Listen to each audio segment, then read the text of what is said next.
it's rare that, when I'm talking to musicians, they are talking about songs that have been with them their whole career. Right. And when you come back to these kinds of songs, is there, do you still feel the way you did when you were first recording them? When you come back to them, are they still sort of fresh in your mind? I mean, these are songs you perform all the time. They're all different because, it's from the span of like some of the earliest things that we ever wrote under the idea of Evanescence. And then a lot of the songs are actually from our last album, which I love. I still feel just super connected to our last album that we put out in a lot of ways. So I have a different feeling about each of them. Yeah. But for anything to make it onto this project for me, like one of the things about it had to be like staying power in my heart, like something that I still love. But the way that I felt when I was first recording them, no, like so much has changed.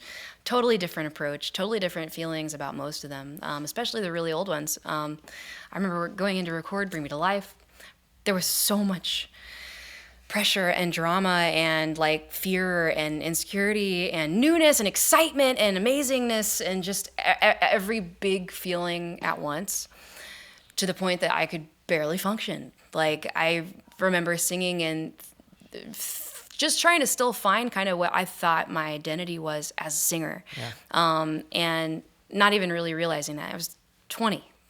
So to now be able to, after everything that we've been through, it's all already happened, and we have all this history with these songs and with the people that we've met and their feelings about these songs.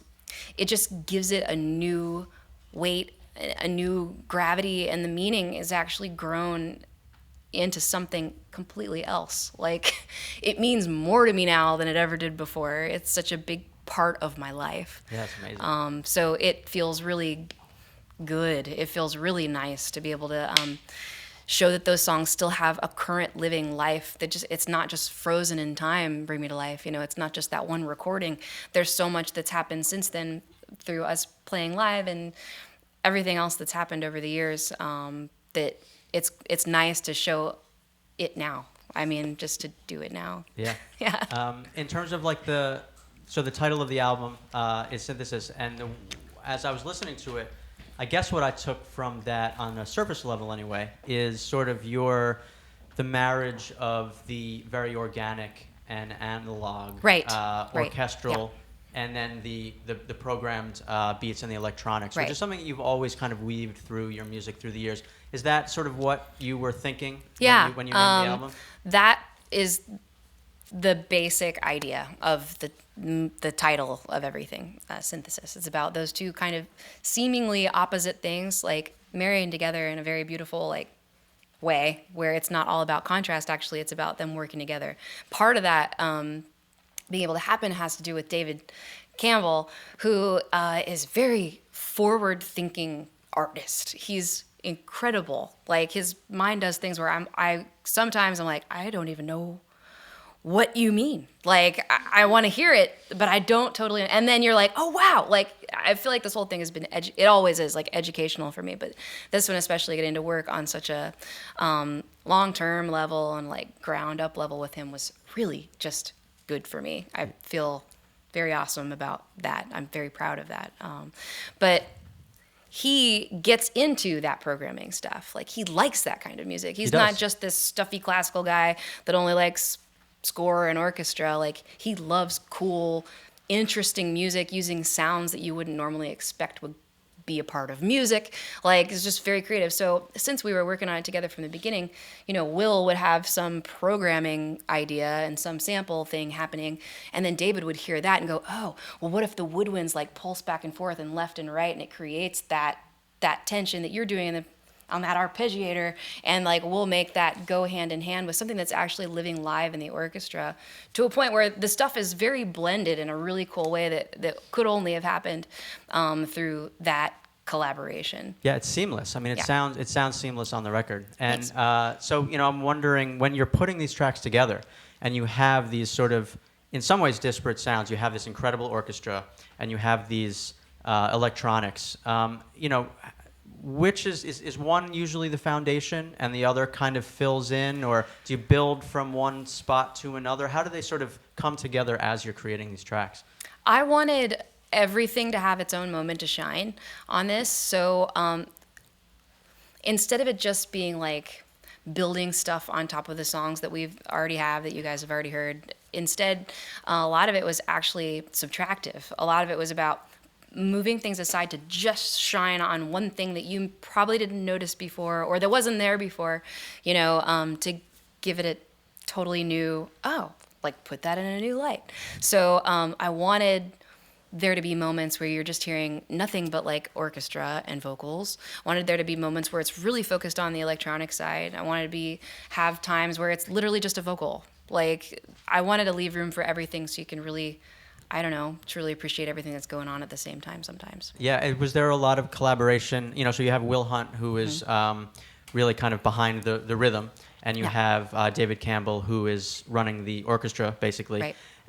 Were they constantly in a room together with their heads pressed together, figuring out? No. It was all file sharing. It was the craziest, techiest, funniest like Dropbox experience because it was like, Will is here, Will's in Texas, Dave is in LA, and I'm here in New York. We like really couldn't be farther apart on the map, like just big triangle, and basically.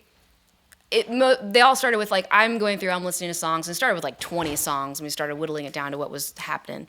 But I would start by taking the old master session. I've got a little studio in my house. I'm an engineer for all of our demos and like my little solo stuff, but it gets overwhelming in a project like this. Like I would never be like the engineer like all by myself, but I can do it in my house. Anyway, so I've got the master sessions for everything we've done. I'd start by going through that and pulling everything away, pulling out the guitars, pulling out the drums, just nothing but strings and programming and voice and going, okay, here's our starting point of like what we had.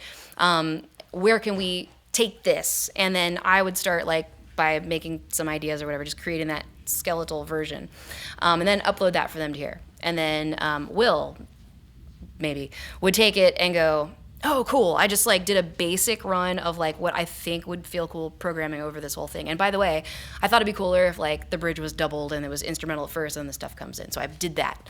And then we'd hear that. Ooh. And I go, okay. And then I'd change 2 more things. And then David would chime in with some crazy sketched out, with samples like orchestra thing, like this whole piece on top of the piece, and it would take it to some other place, and then we'd have that, and we'd edit that, and we'd just back and forth for like many months, until we finally all like, okay, like this is it, these are the arrangements, let's go record it. And at that point, did you all assemble yes. in Then one we were room? together. Yeah. Okay. We got together at the beginning before all that file sharing started happening, just Will and David and I at my house, and listened through the songs that we'd whittled down to 17 or 20, and started just talking about each one, like listen through each one, like have a conversation about ideas. Right. And then it went into crazy land of internet, and then we got together and recorded it. Yeah. Yeah.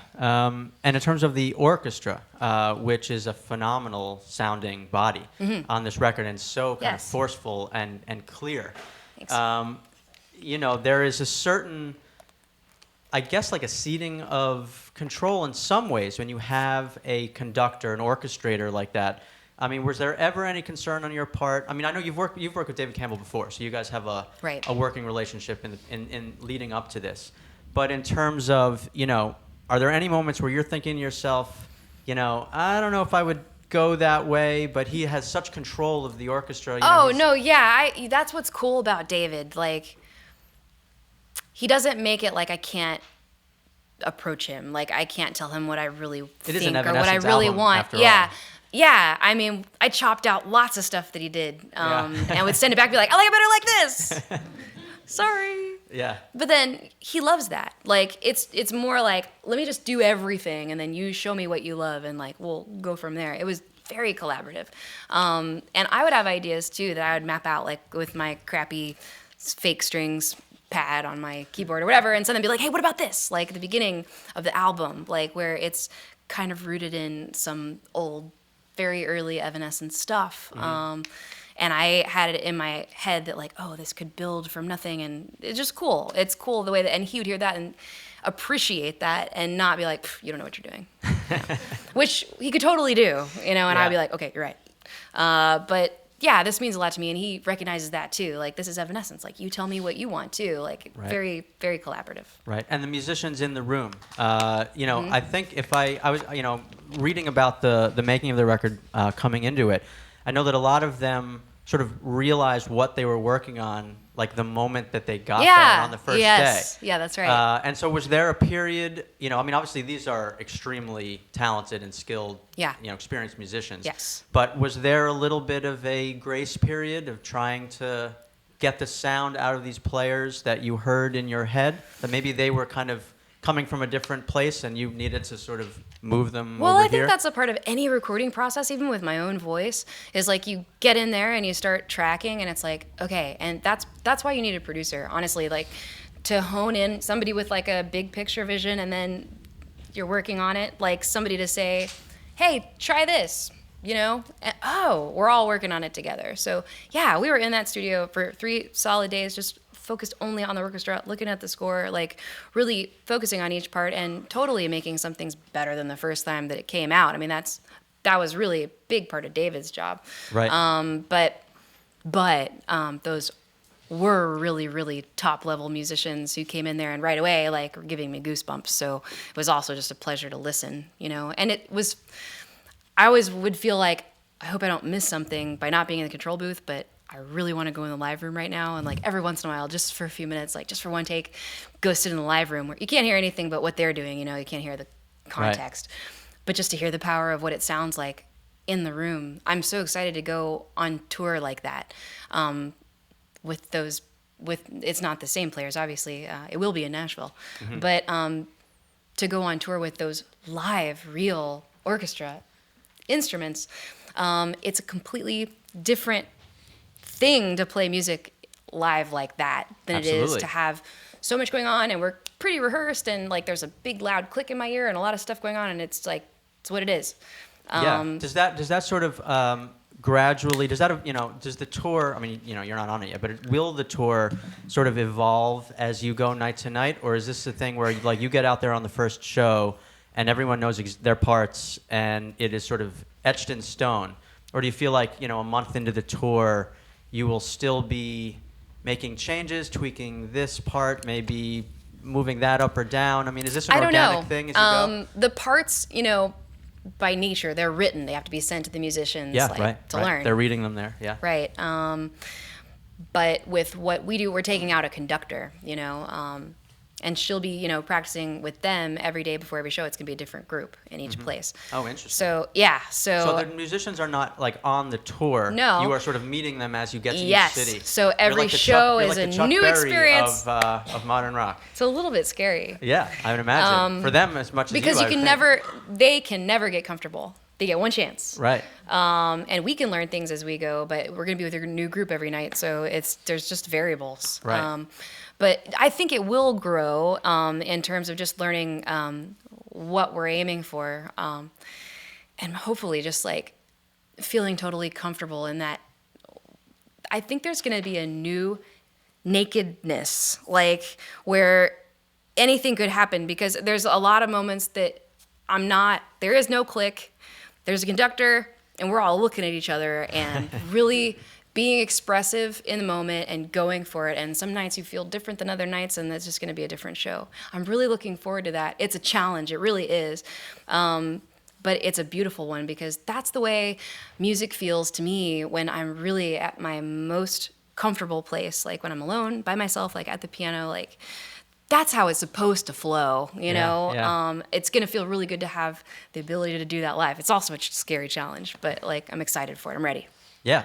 Well, you know, some of it is that these songs are so familiar to you and to the people listening, and probably to some of the orchestra members, a lot of the orchestra members too, I'd imagine. You know, so the last Evanescence record came out, I think it was 6 years ago, 2011. Was there, you know, in that time between then and now, did you ever sort of flirt with the idea of writing totally new material for this kind of project, or was it always about reimagining these songs from the catalog? Well, I haven't been thinking about this for that long. Like, it's something that definitely came up over the last year or two.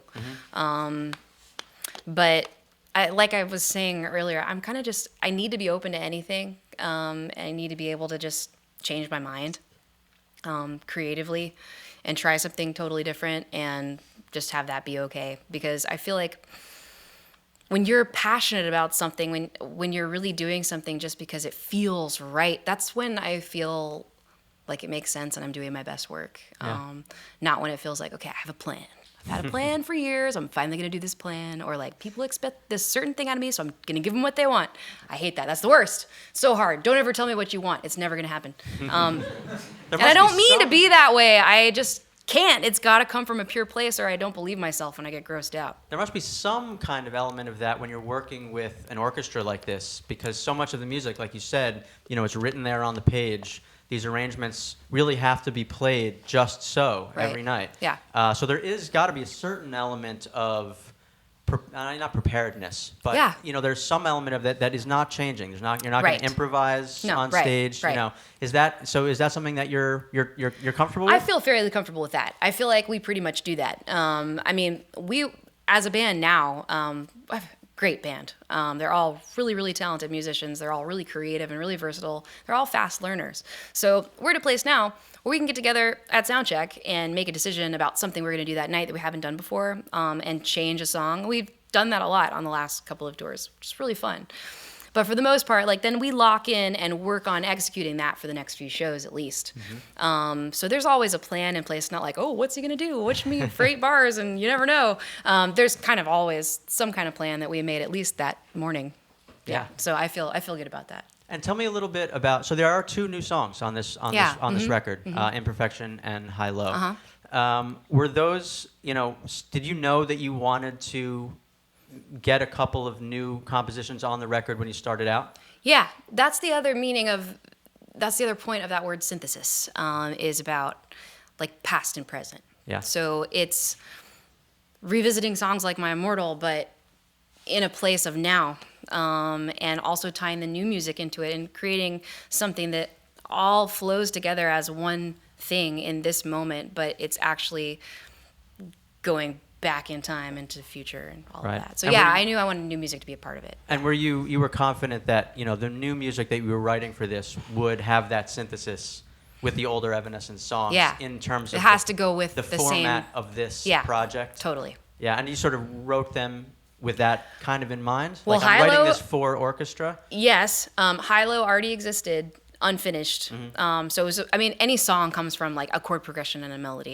You can take anything, you put that anywhere. But Hilo was already a song that lived in electronica land, but I didn't clue into the orchestra idea until this, and we were in the beginning of this project, and I was like, oh, that's what's missing. Like that beautiful drama, that feeling. That's what's missing from the music bed from before. So then the song was able to be completed. And for Imperfection, that was a big challenge because I had to think of something that, first of all, could be the single on top of like my entire career of my favorite songs. Okay, impossible. And then also like represent what I'm into now. What I like musically now is different than what I liked when we first started out. Right. It has to be now, but it also has to be like classic Evanescence to go with all these classic Evanescence songs. So it just needed to be a lot of things at the same time, which was a big challenge for me, and it took a minute to write it. We finally got there. And I hear it like there's a big contrast between the verses and the choruses. Like the verses are this new place, this new attitude, and it's sort of like the next step from some of the attitude on the last album. And then the chorus is like explode into this big epic long notes drama of like classic Evanescence stuff. And then the bridge just is crazy. So it's cool to me because I was like, okay, I got it. Like 2 extremes going together. This is it. But then that created a whole new challenge of like, well, how do I make lyrics that fit both of those things, like attitude and greatest sorrow? So hard, like 2 totally different things. So lyrics then took another whole long time, but I finally finished. Seems them like in right time. in your strike zone though. Those two Yeah. emotions sort of coming together in songwriting. Thanks. So before I let you go and you do something for us. I didn't say that. Yeah, no, I was not speaking about anything specifically. It could be anything that I'm talking about. We're gonna do laps around the room. I wanted to ask you about Steinway. We are here at Oh, yeah. Steinway and Sons, Yeah. and you, of course, are a wonderful piano player and have been for many years. I'm wondering what your relationship is, with this piano. I mean, so I wanted to preface that by saying I saw this great Instagram post that you did where you visited the Steinway factory, which is in Long Island City, here in New York, and I was wondering as you went in there, you were selecting a piano that you were going to take on this tour. What are you looking for in a piano when you go to the Steinway factory? It's Every Steinway is a great It's an piano, interesting thing because they are all different. They really are, and this exact piano is a Model D, right? It's the big one. Yeah, there's a D right there. That means really huge. Yeah. I'm okay? glad you saw that D. This is the piano that I played. Well, this is the same model of piano that I played in the studio. Mm-hmm. And the reason we went for that piano was because this specific project, taking it to this dark classical place, at least for where the piano lives for the most part on this album, that's this. That's this, okay? Like that rattling, deep, beautiful, bigger than anything you can feel, low end. Yeah. And also the beauty of how it cuts through in the rest of the piano. And I like all kinds of pianos, and I play Baldwin a lot. I play a lot of different brands for different reasons. This album I loved this piano for this album. It had the space for it. We don't have space for all that sound on a typical Evanescence song with all the big low-endy guitars and electric bass and everything else that's going on. Right. It's actually, it wouldn't make a ton of sense necessarily to have all that. There's no room for it. It's just going to get EQ'd out in the end anyway. Right. So this was a place where I was okay, we're going to use this moment to show it. So let's go Steinway. And then, obsessed over that in the studio and just really fell in love with it. And then when we were talking about the tour and what piano we should take out and whatever, I was I know that it's a long shot because they're the most prestigious piano company in the world. But what if could we just maybe ask and tell them I'll tweet a whole lot and could they please let me use a piano on tour because it's perfect. It would just be perfect. Yeah. And they said yes. And I've had several experiences like that on this record where I didn't expect to hear a yes, and I heard a yes, and just felt so awesome. It's so cool to feel respect from someone else that you admire, in a field that you really admire. And I feel a hack as a piano player, at least when I compare myself to the kind of people that come and practice in this place. I practiced at this piano last week, and they've been kind enough to let me come up here and use one of these practice rooms at different times in the past couple of weeks to just have a quiet place to focus, because this tour is actually going to demand more of me as a piano player. Yeah. It's good to have that quiet. But as I'm playing, I'm hearing people down the hall doing stuff that I couldn't do. Just very beautiful, complex, music that I admire and respect very much. So I feel very humbled and honored that Steinway is willing to be a part of this. I feel extra humbled and honored that we can be here doing this in this space. Absolutely. Yeah, it's a big honor. And go to the factory was cool. What speaks to me in a piano, like I said, is different for everything. But I've never experienced seeing where and how pianos are really made like that. They said meet us at the factory, and I thought that was a cool New York word for, this is where we do our business, but it's the old factory that we don't use as a factory anymore. It was really the factory. And there's all these craftsmen sanding the legs and with the goggles, and they're cutting the hammers, all the chairs that you're sitting on. That fabric is the same fabric that they use in the hammers in here. Just all these really cool, interesting things. This is a sitting piano. If everyone just bounces up and down on their chairs. That's why you can't have drinks in here. Don't spill anything.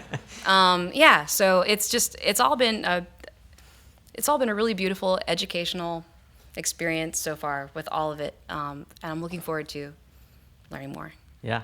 Well, I think I'm not saying what is going to happen next. I will just find an awkward way to transition to the next portion of our evening. I'll take it away. Okay. Thank you for your questions. That was nice. Thank you guys for being patient, hanging out so long. I'm sitting here. There's a beautiful piano. I should probably play a song. Today is the 11th anniversary of the Open Door. So I've been trying to decide whether it'd be cool to play a song that you just heard or something that you didn't hear, but it should be the Open Door. Anyway, I kind of camped out on like something that you didn't hear.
It's been such a long time coming, but I feel good.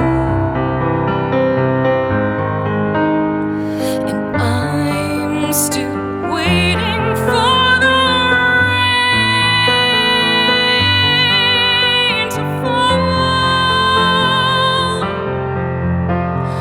pouring life down on me.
again for coming. I really appreciate it. It's like our little one moment to hear it all.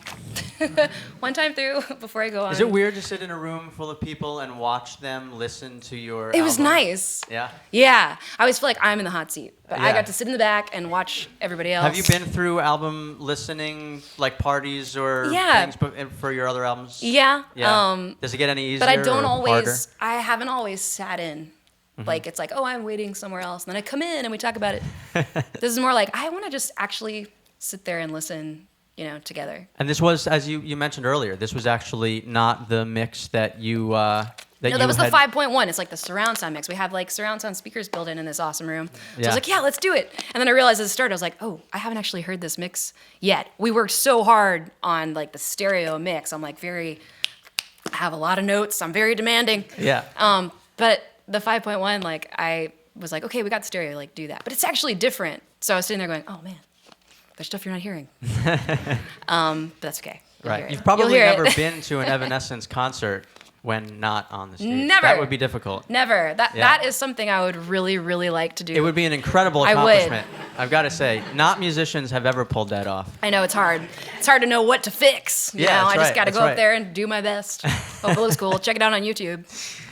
Well, thank you so much Thank you. for playing that beautiful song. Thanks. On this incredible piano. Yeah, it's so good. That you will be, maybe not this one. It's slightly smaller Slightly to fit smaller. with all those musicians on stage for live, but it's a Steinway. Right, and when you take it out, this is like renting a car where they sort of look around, like, let's look for Probably. any dings. Yeah, So that when probably. you bring it back, we know It what better to, we be know in what to tip-top charge you. shape or credit cards coming out. Yeah, right. I think so, probably. Thank you. Well, guys, thank you everyone so Yeah. much for coming and joining. This is Amy Lee.